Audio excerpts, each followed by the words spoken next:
Unë tani do kaloj në një pikë publicitare të shkurtër për të vazhduar me temën e tretë, ndërsa ju mund të kyçeni edhe një herë nëpërmjet linjës telefonike, nëpërmjet WhatsAppit, e keni numrin poshtë meje +389 71 682 905.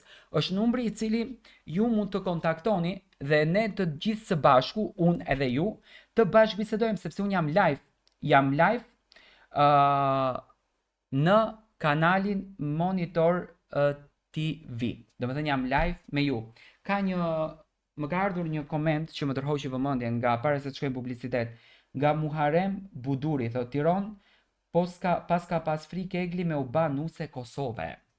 Se mendoni që Egli Tako pas ka pas frikë me u bërë nuse Kosove?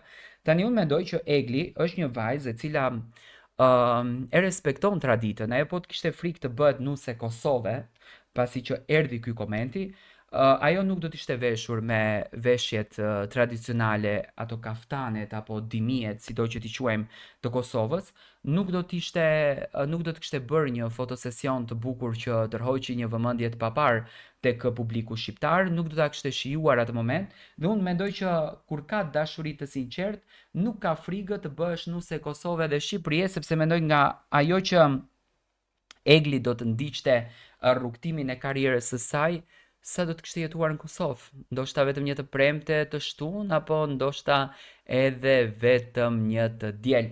Nuk i dihet, por unë mendoj që femra kur dashuron nuk ka frikë vëlla të bëhet as nuse Kosove, as nuse Shkupi, as nuse Tirone, as nuse Struge e Dibre, as nuse Medvegje, edhe çka ka ndonjë zonë andej as nuse Dardhe andej.